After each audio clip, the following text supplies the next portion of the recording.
Welcome to Owl Have You Know, a podcast from Rice Business. This episode is part of our Flight Path series, where guests share their career journeys and stories of the Rice connections that got them where they are.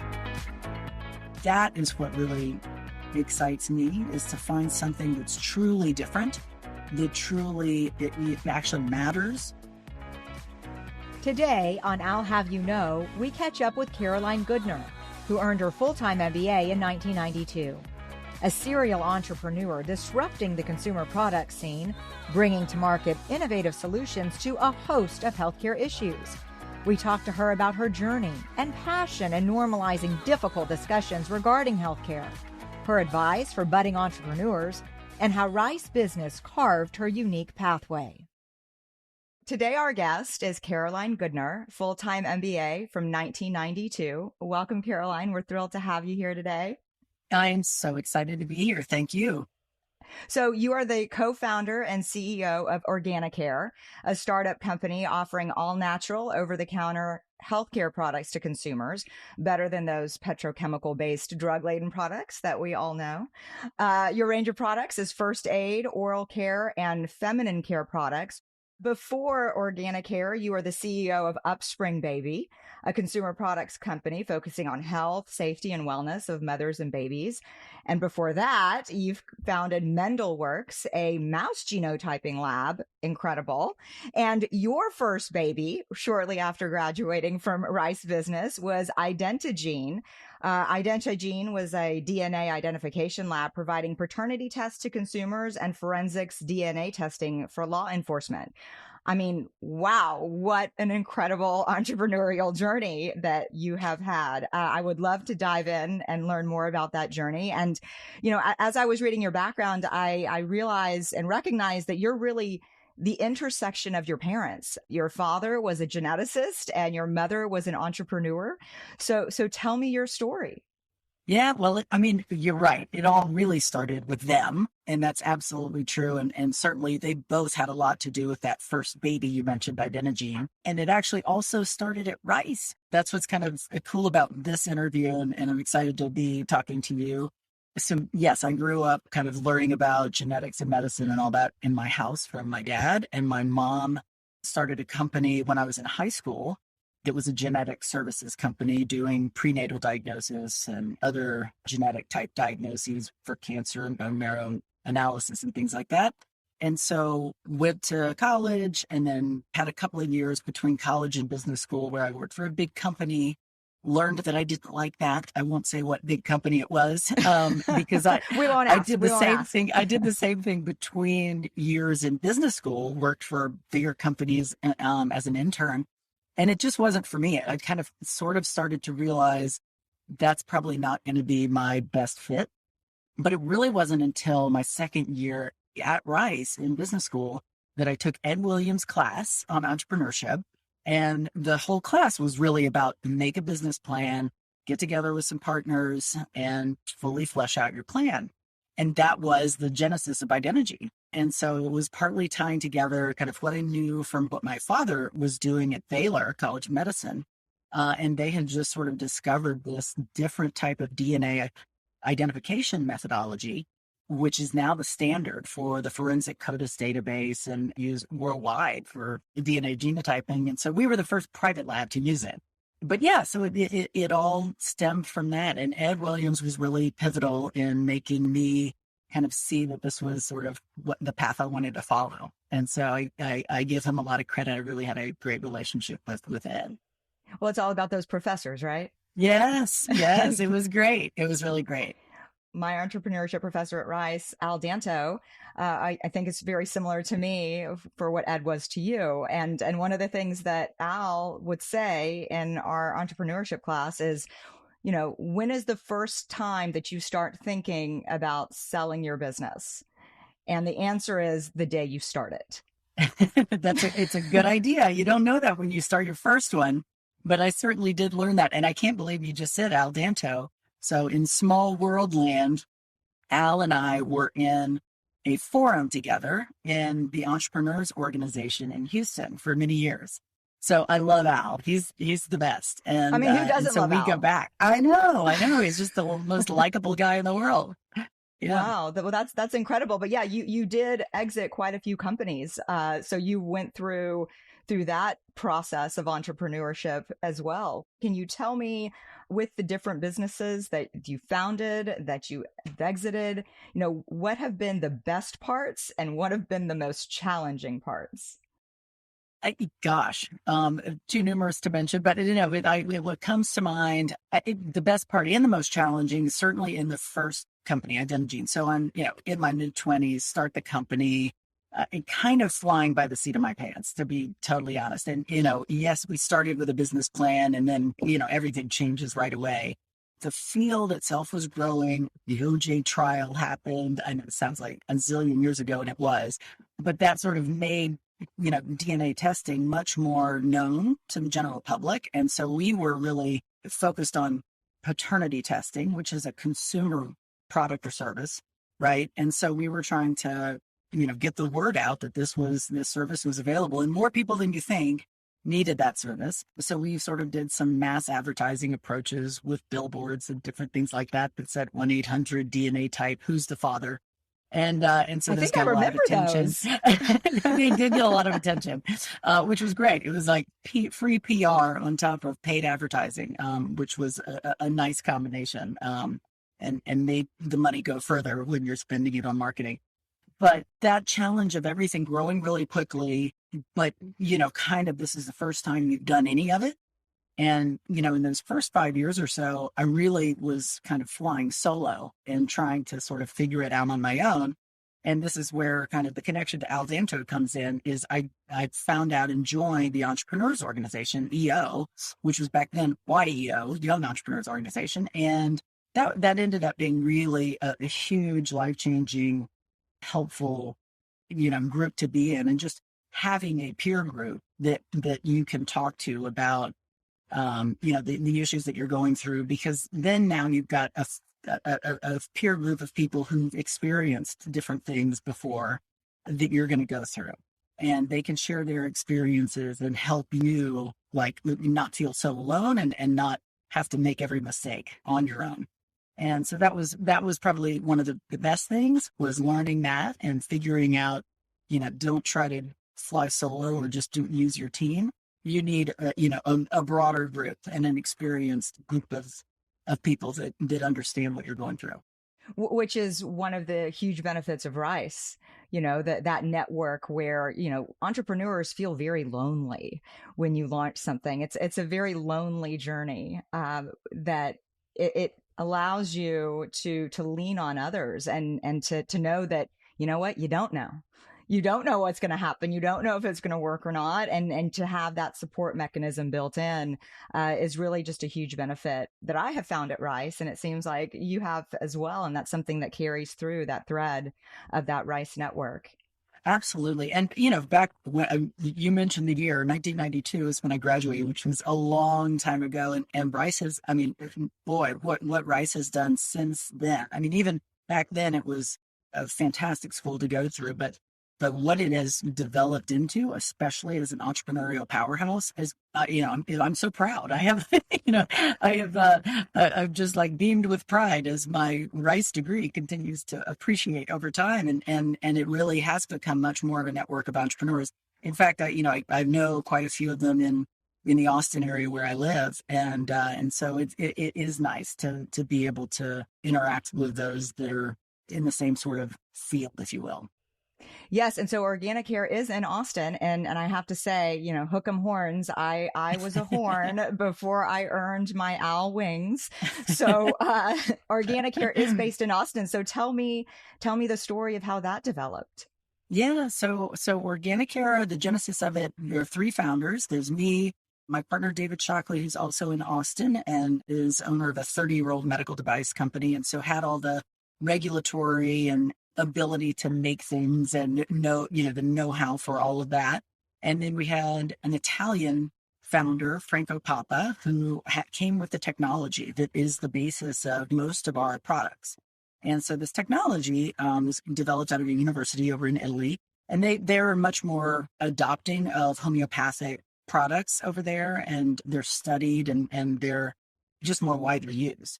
And so what we learned with this base substrate, which is an oxygenated olive oil that is highly antimicrobial, it would make a great first aid ointment. And so it was being created and made in Italy as a prescription for like wound care, diabetic ulcers, really bad bed sores, things like that. And so the idea was to bring these three people together. I would have this consumer products experience and would be the operator, the CEO. David was sort of leverage his medical device company and serve as chairman of the company. And Franco, of course, continued to do research and development for us in Italy because he has a lot of relationships with the medical establishment over there. And so we decided we wanted to bring the consumer product version of this technology to the US. And so that's what we did. Well, that's incredible. I know that olive oil, whenever, your hands are really dry or anything like that, I used to put it on my hands, and on the bottoms of your feet. I mean, it was a little slippery, but I'm sure that your products are a lot better than basic olive oil. Well, it is. And so, yes, what happens in our manufacturing process when we combine it with the oxygen is the oxygen binds with the fatty acids and the oil, and it makes a natural peroxide, and it turns into an ointment during the manufacturing process. So it becomes more like a gel or an ointment that you would apply topically. In our first product's case, which is the first product was Curoxin first aid ointment. You apply it to wounds and, they heal very quickly and no germs can develop because it's so antimicrobial. So we ended up doing a lot of testing. And one of the things that differentiates the company across all its products is the sort of scientific testing that we do to validate the claims that we can make. And we can make pretty strong claims, especially for a natural products. As opposed to like a Neosporin or something like that. And that's I'll take your segue and go with Neosporin is a great example. It's got 3 antibiotics in it. It's got petrochemicals, and 10% of people are allergic to Neosporin because of 2 antibiotics that are in it that are big allergens. So, we're offering an alternative that is completely natural, not allergenic, and kills bacteria far, far better than the 3 antibiotics that are in Neosporin. We've done all the independent lab testing, and Curoxin kills not only regular bacteria, but staph, E. coli, even MRSA, which is a highly resistant to, antibiotic resistant bacteria that can be pretty troublesome. People get hospitalized for that. So, it's fatal. So anyway, yeah. Yes. So that was our first product, was Curoxin, and we made an oral care version of it to heal mouth sores, and we still make those products. But we really kind of shifted our focus when Franco and his team found out that this substrate works really well on yeast in women. So when women get yeast infections, this clears it right up. So we created a formulation in the US for the US market to fight yeast infections, and Femiclear was born. So back in 2019, we launched our first feminine healthcare product that was for yeast infections, and we've launched several more since then. So 2019, so right before COVID. Yes. Right? Yes. That was probably a great and, double-edged sword before COVID, and then COVID hit. So you don't really know, you can only go up. Right? Sales can only go up after going through something like COVID. Now, could you tell me, have you guys encountered any sort of supply chain issues, anything like that with any of your products because of the pandemic?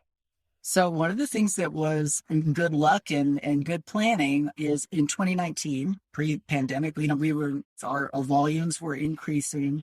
And at the time, Italy was still making all of our products for us over there. But we created a plant, got all the equipment, and we were getting our production line up and going in 2019 so that we could actually make all of our own products by 2020.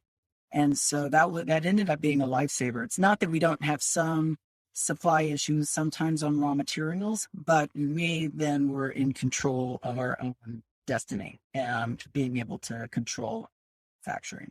Well, that's incredible. That was perfect timing. Yeah, it was. And it is really good. It is a unique characteristic of a early stage company to be able to make your own your own products. Most companies like ours would have gone to a co-manufacturer, but you're really vulnerable because especially with these supply chain problems, you're going to get deprioritized if you're not the biggest clients they have. And so thankfully we don't have to worry about that. So made in the USA. Yeah, made in the USA, made in Austin, Texas. Yes. Made in Austin, Texas. Even better. Yep. It's a Texan, made in Texas. That's right. Right? That's right. That's right. So I just want to sort of turn to feminine health issues, because this is the newest product in your line of products. And have you faced any challenges in destigmatizing feminine healthcare issues? There's definitely a stigma with that. So talk to me a bit about more. For sure. And especially when you get into some of the new things that we are addressing with our products. So yeast infection was one thing. Most women getting yeast infection at some point in their life. Some women, unfortunately, get recurring yeast infections. They're very difficult to treat. And nobody wants to talk about these things, right? I mean, we deal with the things that nobody wants and nobody wants to talk about. So it is difficult. We created a second product, an anti-itch product. Nobody wants to talk about vaginal itching. And then our third product, genital herpes. I can tell you really nobody wants to talk about that because that is probably the most stigmatized condition that we treat.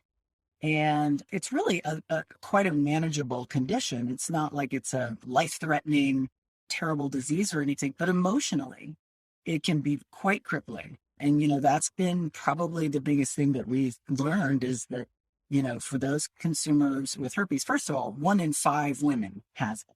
So you're not alone if you have it. It's a very, very common condition.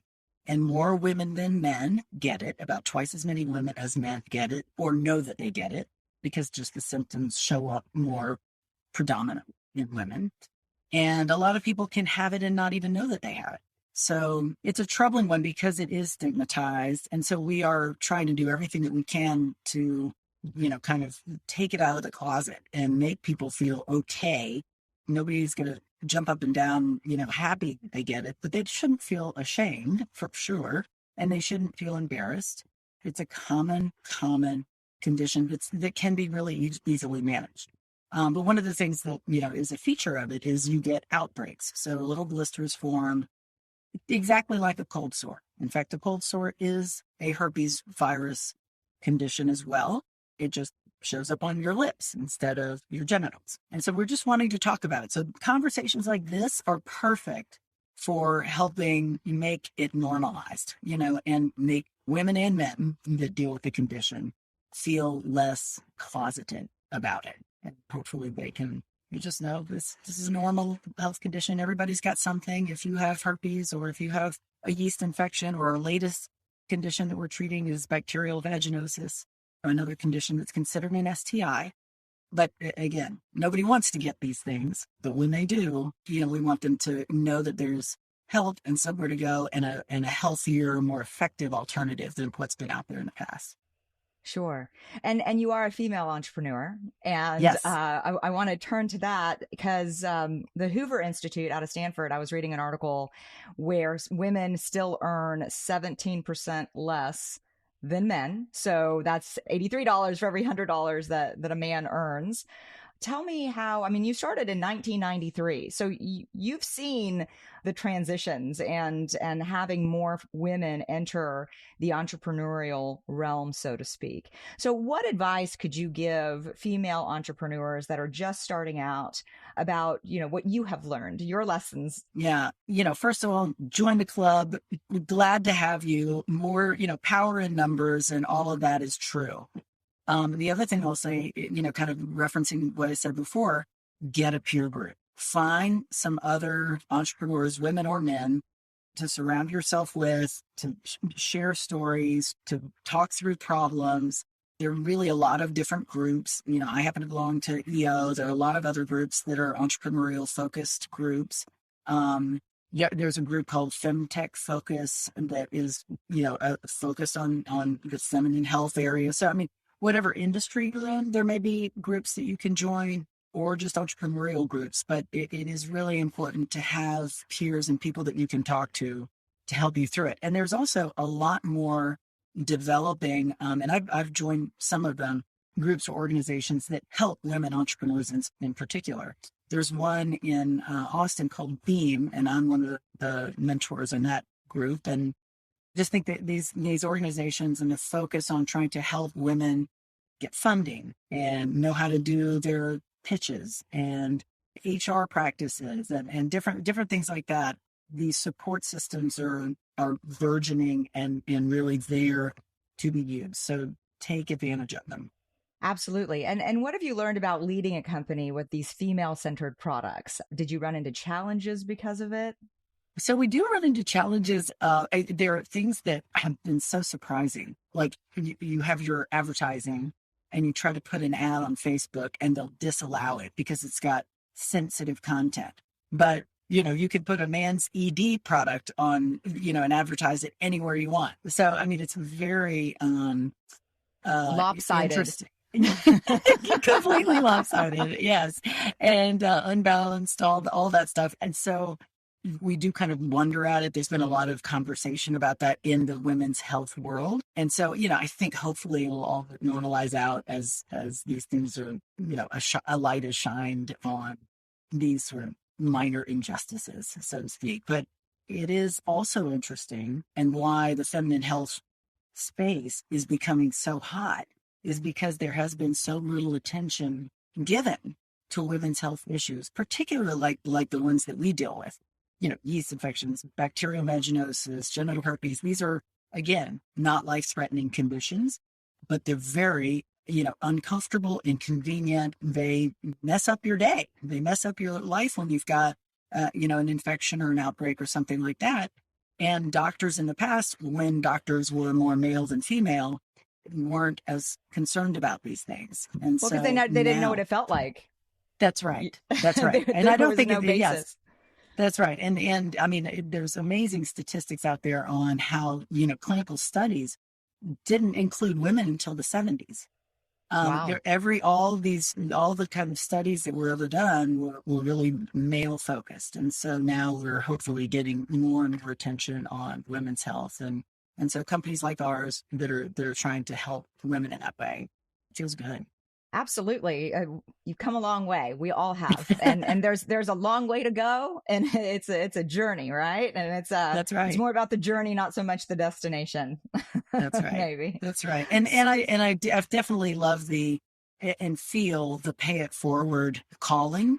So whenever I can help someone or talk to them about their business, first of all, it just energizes me. I love doing it. I could talk about new businesses, different businesses all day long. And I love that aspect of it at my stage in my career, especially. Yeah.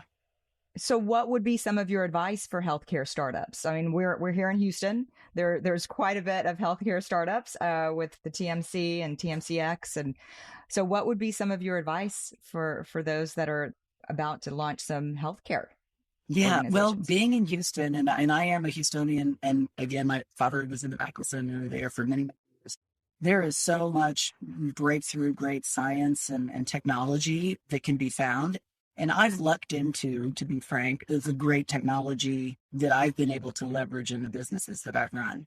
And so, that is what really excites me, is to find something that's truly different, that truly, it actually matters, either in the medical field or to a consumer. My world is more consumer oriented. So different that isn't fundamentally better for a consumer isn't necessarily great, but if it's different and really makes a step change in the way they live their lives or they handle their healthcare, that's exciting.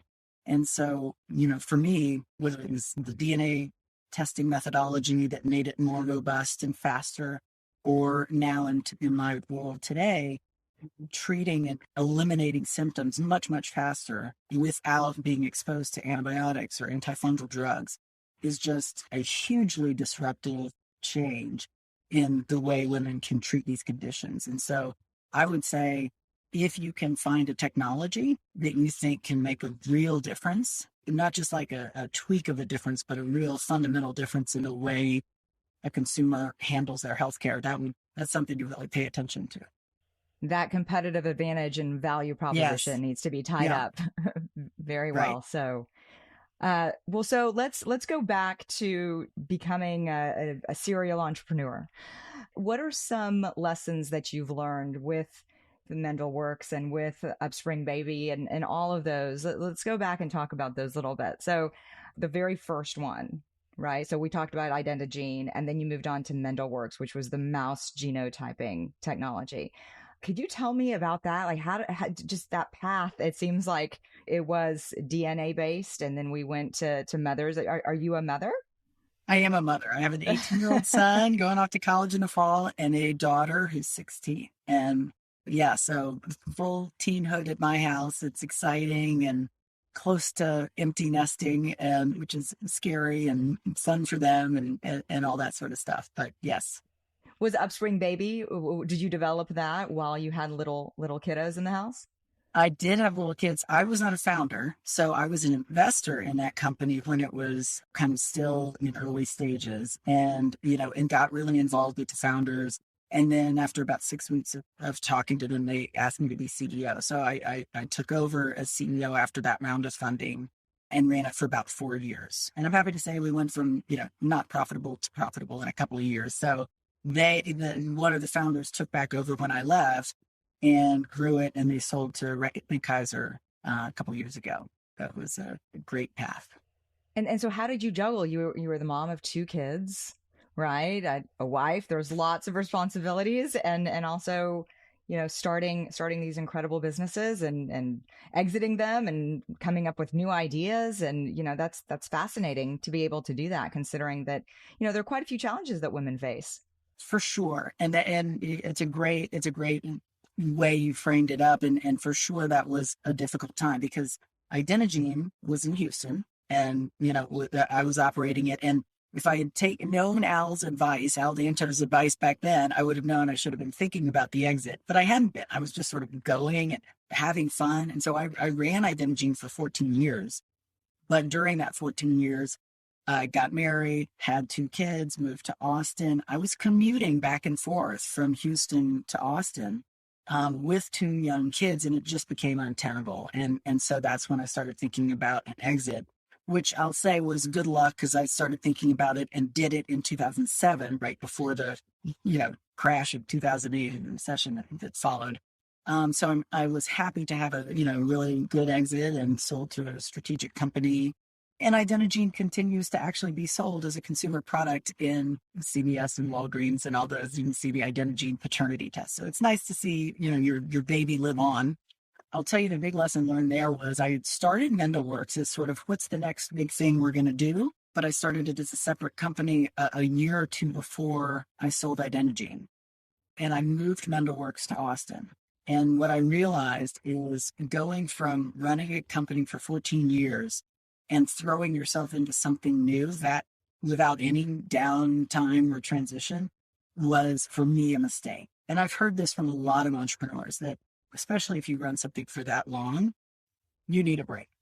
And so, I had started Mendelworks and we were getting some good traction and getting going, but I ended up realizing that was, too quick of a transition and I couldn't just keep going. I needed a break. And I actually sold Mendelworks to another company that was doing the same sort of work.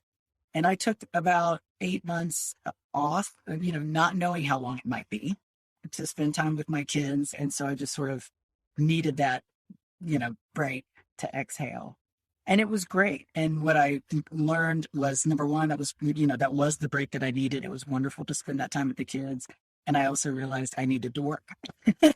Right. And so that's when I started investing. And, I was, in a good position even after, having sold Identigene to look at a lot of different companies and see what I might be interested in. And I was looking for not just an investment, but also potentially, some sort of role in a company. And that's where Upspring came into play.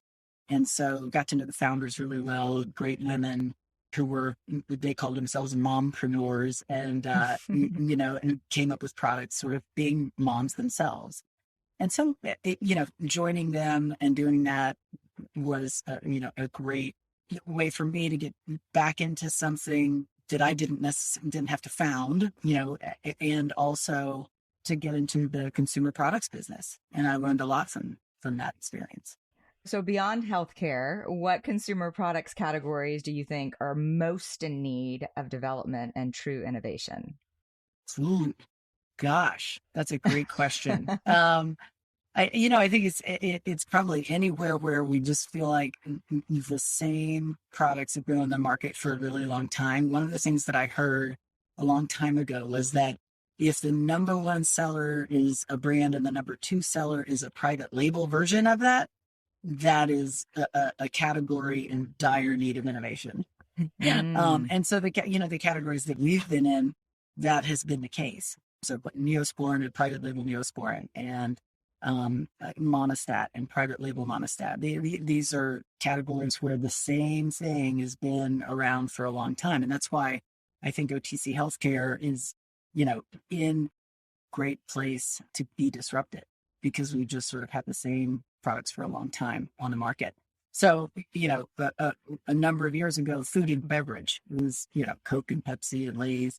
And now you've got a proliferation of all manner of different snack foods and drinks, and everything's getting healthier and better for you. So now you have Topo Chico as an option. Yeah, that's right. That's right. And gosh, the water who would have thought the water category 20, 30 years ago would have been so big, but it's huge. So I'm trying to think of what the next thing is. I'm so in my own space with healthcare, but there probably are other healthcare areas that I think certainly could use some disruption. That the things that are on the market now are just don't treat the condition very well. It's in the products or not that healthy. Well, and that's also something that in the last, decade or so, I mean, it was parabens. I remember it so well, where now everything's paraben free because, parabens are literally in everything. And you start looking at what the ingredients are. And, that's definitely something that we've learned. It was really in the past decade, wasn't it? I think that's true. I mean, now you see so many products with, icons for what's not included, instead of what's in it, it's what's not in it, seems to be what's highlighted. I guess cleaning products, that's another area that, we've had the same sort of thing and people are much more aware of and nervous about chemicals. When people start families, they get really concerned about it because they don't want their baby crumbling around on the floor that might have, some terrible chemicals on them. So I think that's an area that's in the process of being disrupted as well.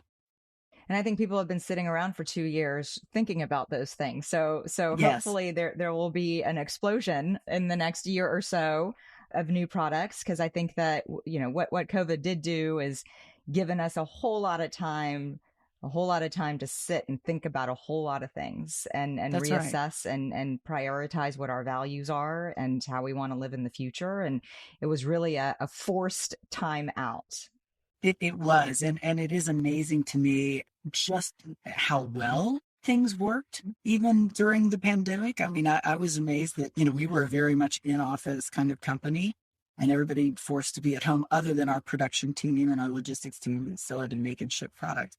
I was surprised at how well that worked. And, so that legacy carries on. And to your point, everybody has reevaluated how do I want to live? Where do I want to recruiting now is completely different than it used to be. Even though I think Austin is a great and very attractive city to recruit to, you can't demand those things anymore. For people that can work remotely, they want to live where they want to live. But it does broaden your pool of candidates. So what's on the horizon for you? I am really focused on bringing additional products in the vaginal healthcare space to market. And like I said, we're literally just launching our BV, bacterial vaginosis product, which is the most common condition that women have. And then we have several, ideas for future concepts coming out in the next few years. So we're just looking forward to continuing to develop things so that whatever you think about vaginal health, if you think about it, you know where to go. And that there's a natural, effective, healthier solution, that's accessible without a prescription. Because a lot of the conditions like herpes and BV, those are really only treatable by prescription and they don't treat the symptoms very well. They help you not have as many infections or they may help you not have as many outbreaks, but they don't treat the discomfort that comes along with those. Well, with your incredible background, would you ever consider coming and teaching at Rice? Because I think you would be great. I love Rice so much. In fact, the last time I was in Houston, I went through the campus, and it's just so beautiful. And I would love to do that. And in fact, someday if you're not doing this company, I like I mentioned, I love the part of kind of my career path that's moving into feeling, the need to give back and be helpful and see what new young entrepreneurs might want to do and how I can be of help. That sounds right in line with me. So I would love to do that.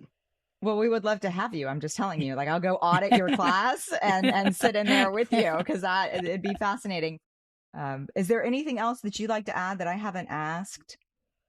No, gosh, I think you've been really, really great and thorough. And I am so passionate about women's health and like wanting to, it's the whole issue of let's keep talking about it so that these things become normalized. The emotional toll it takes on women and how much shame and hurt they carry over things that really are so common and so, not that big a deal. But I appreciate the opportunity to talk about it and hopefully at least a few people, who may have felt worse or more alone don't after this. Well, I mean, that's what it's all about is to normalize and bring to the table that conversation. Those uncomfortable conversations shouldn't be so uncomfortable. That's right. I mean, that's right. I've got 2 daughters and I want to be able to discuss these things with them in a very open sort of way so that it's not shameful or degrading or humiliating or any of those things. So just wanted to thank you for bringing that here today for I'll Have You Know. It's been a pleasure. It's been a pleasure to talk with you. Thank you so much, Maya. I really appreciate it.